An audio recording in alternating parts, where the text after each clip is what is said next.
بحق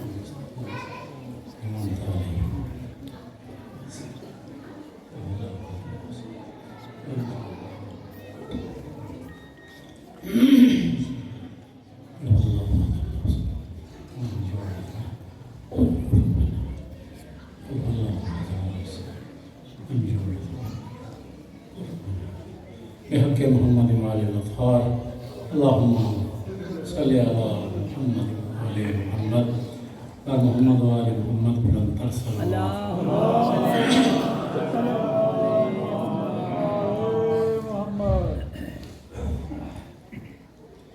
أعوذ بالله من الشيطان الرجيم بسم الله الرحمن الرحيم الحمد لله رب العالمين والصلاة والسلام على أشرف الأنبياء والمرسلين الرسول النبي الأمي الهاشمي سيدنا وشفيعنا أبي القاسم المصطفى محمد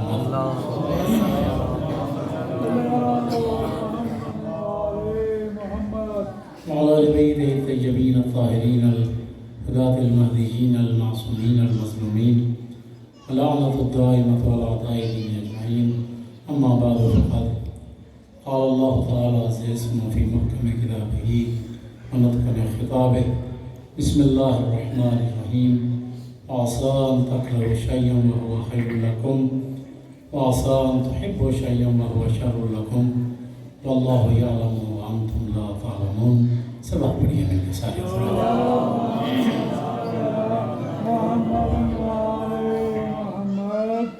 محترم محبان اہل بیت شیعان اہل بیت 2 گھنٹے سے بھی کم وقت رہ گیا ہے اور 3 صاحبان نے آپ کے سامنے گفتگو کرنی ہے، تو میں بغیر کسی تمہید کے جلدی کے ساتھ اپنے موضوع کی طرف آنا چاہتا ہوں۔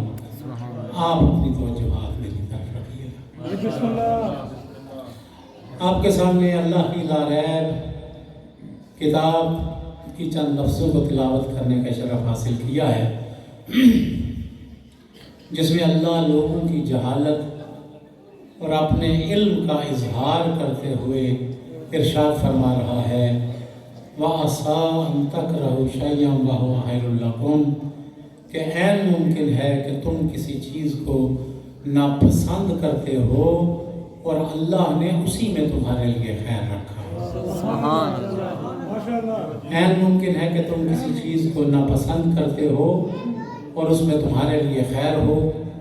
وَعَسَىٰ أَن تُحِبُّوا شَيْئًا وَهُوَ شَرٌّ لَكُمْ، اور عین ممکن ہے کہ تم کسی چیز کو پسند کرتے ہو اور اس میں تمہارے لیے شر ہو۔ وَاللَّهُ يَعْلَمُ وَأَنْتُمْ لَا تَعْلَمُونَ، اللہ بہتر جانتا ہے اور تم نہیں جانتے۔ میں بالکل مختصر سے وقت میں آپ کی توجہات اپنی طرف مبذول کرتے ہوئے 2-4 جملے بیان کر کے آگے بڑھنا چاہتا ہوں۔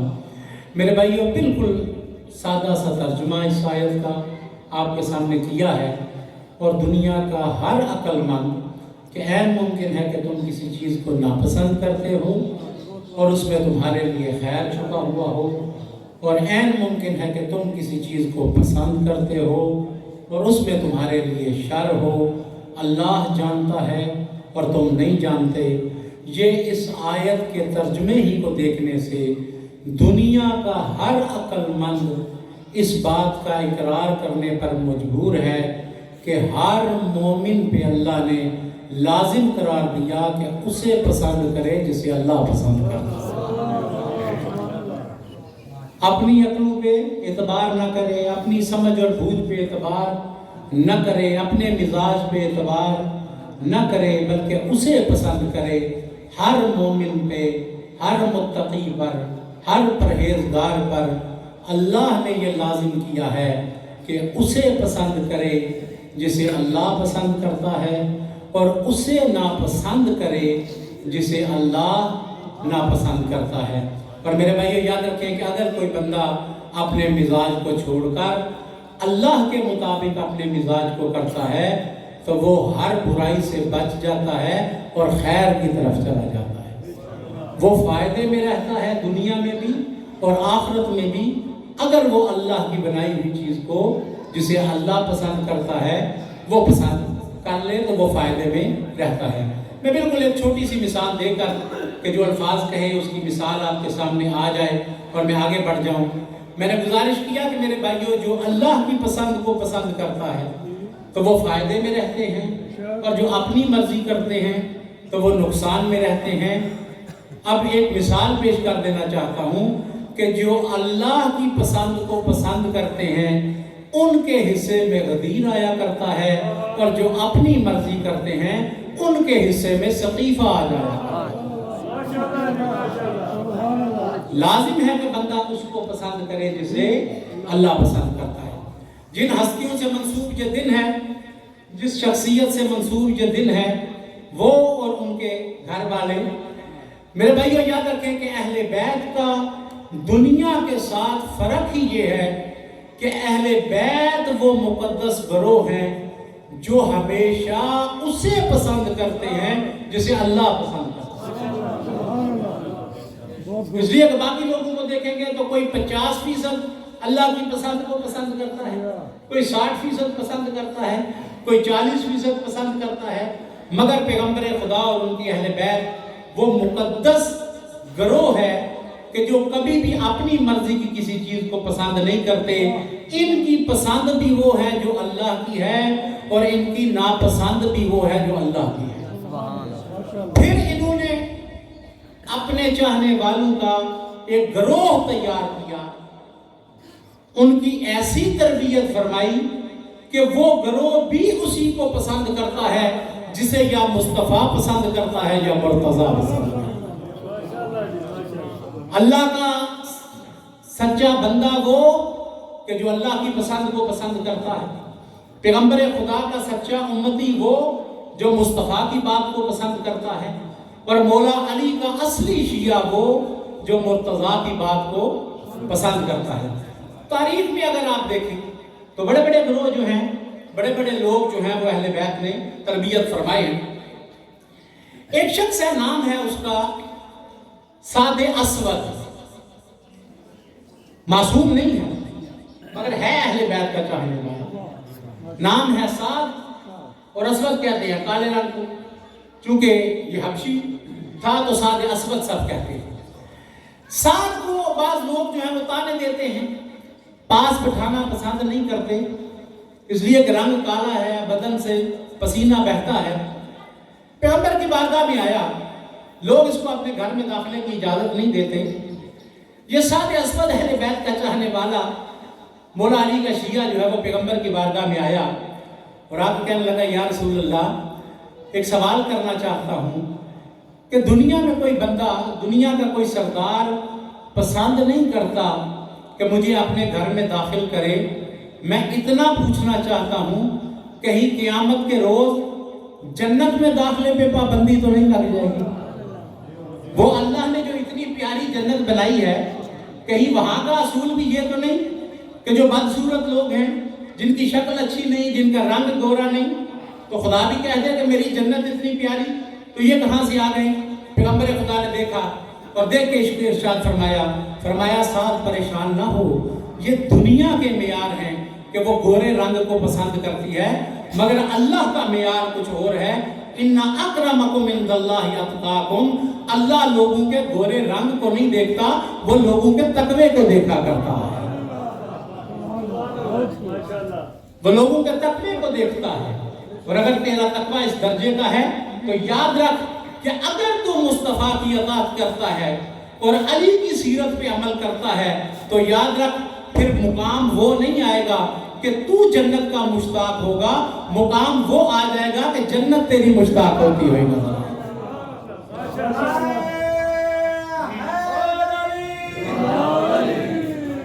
تو اہل بیت نے تربیت کی ہے ایسے افراد کی. اب پیغمبر خدا نے سوال کیا ہے اس سعد سے سوال کیا کہ سعد نوجوان آدمی ہے، جوان آدمی ہے، شادی کیوں نہیں کرتا؟ کہنے لگا یا رسول اللہ گزارش تو کی ہے کہ مجھے تو کوئی بندہ اپنے گھر میں داخل ہونے کی اجازت نہیں دیتا، مجھے رشتہ کون دے گا؟ پیغمبر خدا نے دیکھا.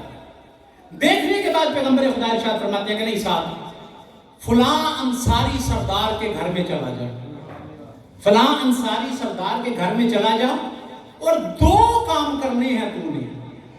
پہلے تو جا کر اس انصاری سردار کو کہو کہ تمہیں اللہ کا حبیب سلام کہتا ہے۔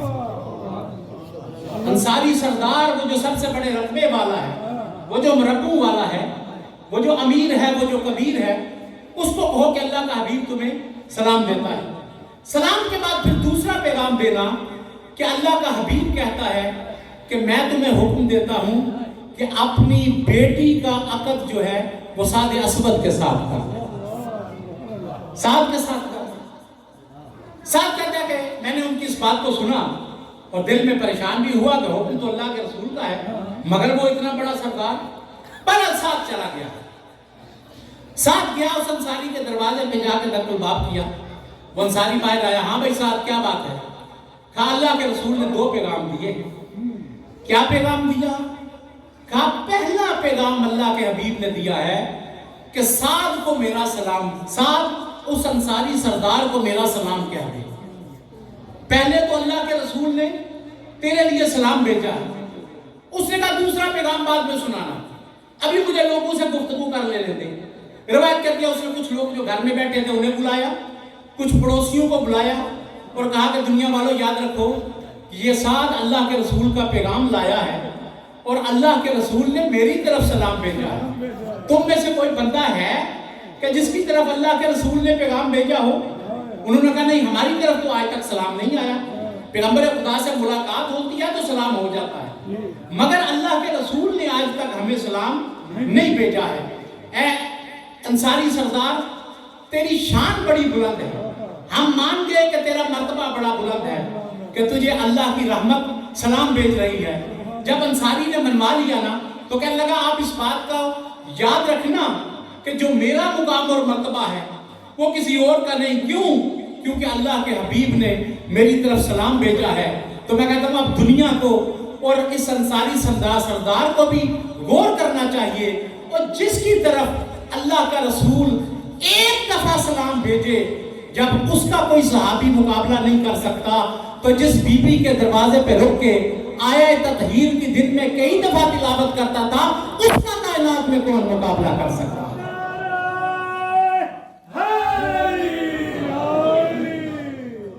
جس دروازے پہ آ کے اللہ کا رسول دن میں کئی دفعہ آیت تطہیر کی تلاوت کرتا ہے، کون مقابلہ کر سکتا ہے؟ اچھا پہلا پیغام تو یہ کہ اللہ کے رسول نے تجھے سلام بھیجا ہے۔ اچھا دوسرا پیغام یہ ہے کہ اللہ کے رسول نے کہا ہے کہ سعد سردار سے کہہ دے کہ اپنی بیٹی کا عقد سعد کے ساتھ کر دے۔ اب میرے بھائیو جب یہ سنا تو پریشان ہو گیا، پہلے پیغام کو سنا تو خوش ہوا، جب دوسرے پیغام کو سنا تو پریشان ہو گیا۔ لیکن میرے بھائیو یاد رکھیے گا کہ مومن وہ نہیں ہوا کرتا جو پیغمبر کی کچھ باتوں پہ راضی ہو، مومن ہوتا ہی وہ ہے جو پیغمبر کی ہر بات پہ راضی ہوا کرتا۔ آپ ایک دفعہ پریشان ہوا کہ اس کے ساتھ بیٹی کا عقد کیسے کر دوں؟ جب پریشان ہوا اندر سے بیگم صاحب نے بھی کہنا شروع کر دیا کہ یہ کیسا پیغام ہے، اس کے ساتھ میں اپنی لاڈلی بیٹی کا عقد کیسے کروں کہ نہ رنگ ہے، نہ حسب ہے، نہ نسب ہے، نہ کاروبار ہے، نہ قوم ہے، نہ قبیلہ ہے، تو اس کے ساتھ تو میں اپنی بیٹی کا عقد نہیں کر سکتی۔ میرے بھائیو جب یہ سننا تھا نا، روایت کہتی ہے کہ وہ سردار تھوڑا عقل مند تھا، ابھی انکار بھی نہیں کرتا، کہنے لگا کہ ساتھ ٹھیک ہے، پیغام تیرا لے لیا، تو اب گھر چلا جا، ہم صبح اللہ کے حبیب سے جا کر ملیں گے اور ان سے گفتگو کریں گے، پھر جو فیصلہ ہو جائے گا تو ابھی اپنے گھر کی طرف چلا جا۔ روایت کہتی ہے کہ وہ سعد اس دروازے سے پلٹ کے جا رہا تھا کہ اس پیغام کا پتہ اس بچی کو بھی لگ گیا ہے، جس کے لیے رشتہ آیا تھا نا پیغمبر خدا نے بھیجا تھا، اس پیغام کا پتہ اس کو بھی لگ گیا ہے۔ جب پتہ چلا کہ اللہ کے رسول نے میرے لیے ایک جوان کا انتخاب کیا مگر رنگ کا وہ کالا ہے اور وہ پلٹ کے جا رہا ہے، وہ بچی جلدی سے بھاگتی ہوئی آئی اور اس نے اپنے باپ کے ہاتھ کو پکڑا اور کہا بابا پریشان نہ ہو، خدا کی قسم میں ایمان کے اس درجے پہ فائز ہوں کہ میں اپنے لیے اسی کو پسند کرتی ہوں جسے اللہ کے حبیب نے میرے لیے پسند کیا۔ ماشاءاللہ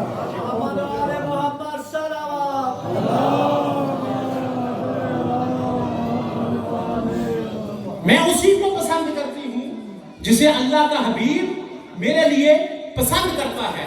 اور پھر سرزنش کے انداز میں اپنے والد کی طرف دیکھا کہ شاید ابھی اسے سمجھ نہیں آئی، کہا بابا یہ نہ دیکھ کہ کون آیا ہے، یہ دیکھ کہ بھیجنے والا کون ہے، کس نے بھیجا ہے۔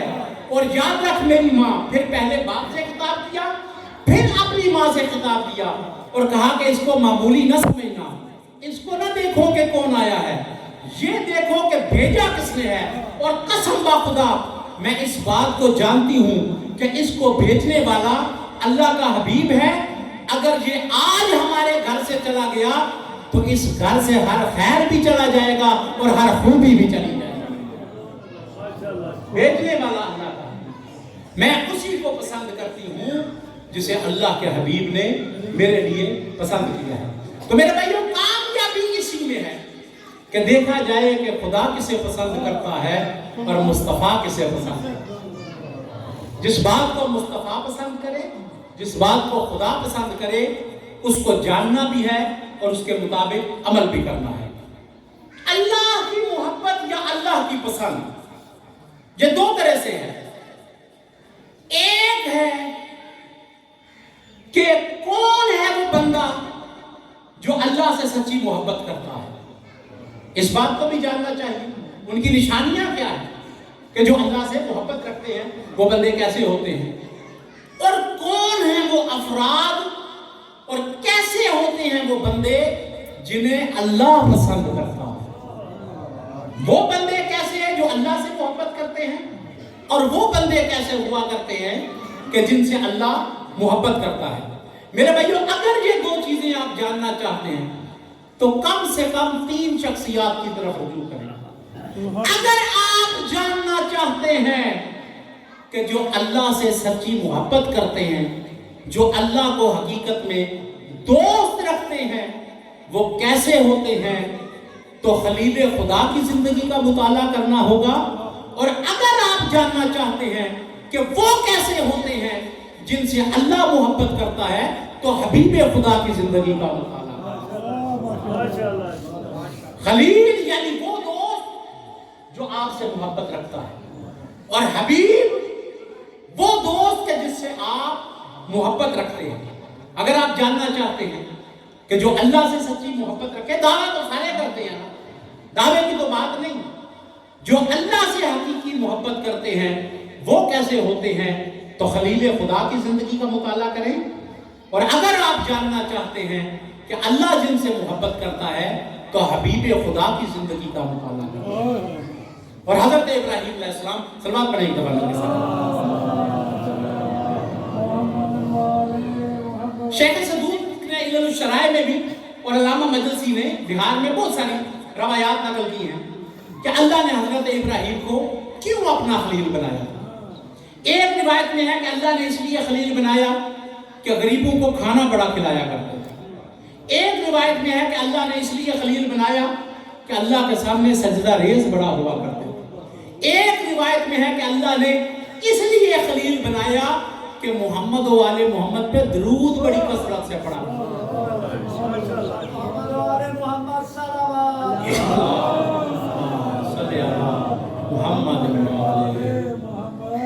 غریبوں کو کھانا کھلاتے تھے، اللہ کے سامنے سجدہ ریز ہوتے تھے، اور محمد و آل محمد پر درود کثرت سے پڑھتے تھے۔ چوتھی چیز میں بالکل مختصر کر رہا ہوں، چوتھی چیز کہ اللہ نے خلیل بنایا کہ ابراہیم علیہ السلام وہ ہیں جنہوں نے ساری زندگی میں کبھی اللہ کی کوئی معصیت نہیں کی، تو اللہ نے انہیں اپنا خلیل بنا دیا۔ معصیت نہیں، بلکہ علامہ مجلسی نے اس روایت کو نقل کیا ہے کہ حضرت ابراہیم کی داڑھی میں ایک بال سفید آیا۔ جب بندے کی عمر آگے بڑھتی چلی جاتی ہے تو پھر بال سفید ہونا شروع ہوتے ہیں، ایک بال سفید ہوتا ہے، پھر دوسرا ہوتا ہے، پھر ایک وقت آتا ہے کہ سارے سفید ہو جاتے ہیں۔ حضرت ابراہیم علیہ السلام کا جب ایک بال سفید آیا نا، جب دیکھا اپنی داڑھی میں کہ ایک بال سفید آ گیا ہے، تو فوراً اللہ کے حضور میں سجدہ ریز ہوئے کہ میرے خدایا، ابراہیم کا کمال نہیں، یہ تیری دی ہوئی توفیق ہے۔ ابراہیم تیرا شکر ادا کرتا ہے کہ میری داڑھی میں بال سفید آ گیا مگر آج تک میں نے تیری معصیت کا کوئی کام نہیں کیا۔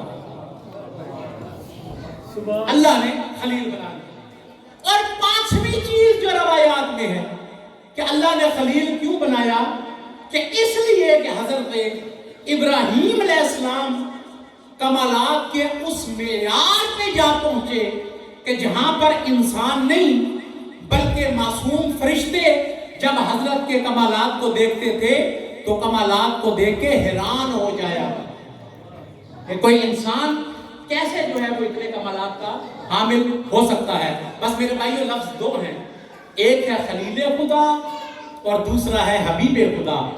لفظ دو ہیں اور ملتے جلتے ہیں، خلیل خدا اور حبیب خدا، مگر میرے بھائیو دونوں کے کمالات میں زمین و آسمان کا فرق ہے۔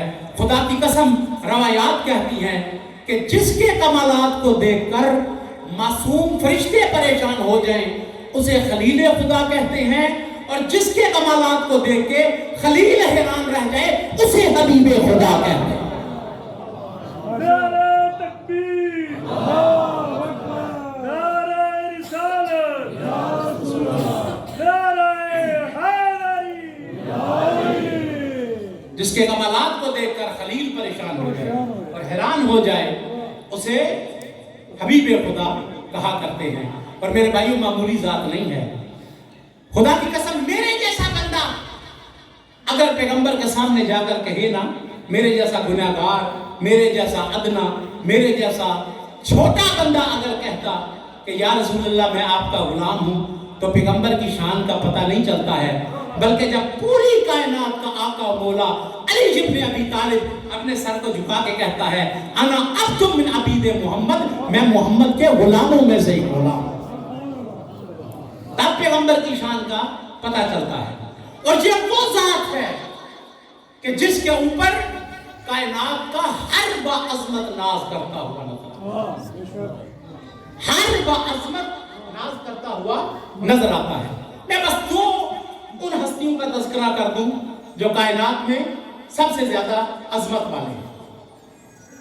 اس کے لیے ایک دفعہ کلمے پہ نظر کریں۔ ہمارا کلمہ کیا ہے؟ کلمے کے تین اجزاء ہیں نا۔ پہلا جز کیا ہے؟ لا الہ الا اللہ، تذکرہ کس کا ہوا؟ اللہ کا۔ دوسرا کلمہ، اس کا دوسرا جز کیا ہے؟ محمد رسول اللہ، پیغمبر خدا کا تذکرہ ہوا۔ اور تیسرا جو ہے وہ کیا ہے؟ علی ولی اللہ، علی جو ہے وہ اللہ کے ولی ہیں۔ اچھا میں جب ان تینوں کلموں کو دیکھتا ہوں نا، ایک جز ہے لا الہ الا اللہ، دوسرا ہے محمد رسول اللہ، تیسرا ہے علی ولی اللہ، تو ان تینوں اجزاء میں نقطہ کوئی نہیں ہے۔ پہلے جز میں بھی نقطہ کوئی نہیں، اور دوسرے جز میں بھی نقطہ کوئی نہیں، اور تیسرے جز میں بھی نقطہ کوئی نہیں۔ اور میرے بھائیوں میں حیران رہ جاتا ہوں، قسم باخدا ان تینوں ذوات کو دیکھا جائے، کلمے کے اجزاء کو دیکھا جائے تو تینوں کلمے کے اجزاء میں بندے کو نقطہ نہیں مل سکتا۔ تینوں شخصیات کو دیکھا جائے، تینوں شخصیات میں بندوں کو کبھی نقص نہیں مل سکتا، نقائص سے پاک۔ کلمے کے تین اجزاء، لا الہ الا اللہ، محمد رسول اللہ، علی ولی اللہ، درمیان میں کیا ہے؟ محمد رسول اللہ۔ اچھا یاد رکھیے گا، جو ہمارے کلمے کی ترتیب ہے وہی ہمارے عقیدے کی ترتیب ہے۔ جو کلمے کی ترتیب ہے وہ ہمارے عقیدے کی ترتیب ہے۔ اگر کوئی بندہ کل کو کہنا شروع کر دے کہ نہیں اللہ کے سوا اور معبود بھی ہیں تو وہ بھی لائق لعنت ہے۔ اگر کل کو کوئی بندہ پیغمبر کی رسالت کا انکار کرنا شروع کر دے تو وہ بھی لائق لعنت ہے۔ اگر کل کو کوئی مولا علی کی ولایت کا انکار شروع کر دے تو وہ بھی لائق لعنت ہے۔ ان کلموں کے جز جو ہیں ان کا انکار کرنے والا بھی اللہ کی نظر میں لائق لعنت ہوا کرتا ہے، اور ان کلموں کی ترتیب کو بدلنے والا بھی اللہ کی نظر میں لائق ہے۔ جو ہمارے کلمے کی ترتیب ہے لا الہ الا اللہ، پھر ہے محمد رسول اللہ، پھر ہے علی ولی اللہ، درمیان کا جز کیا ہے؟ محمد رسول اللہ۔ اس سے پہلے کیا ہے؟ لا الہ الا اللہ۔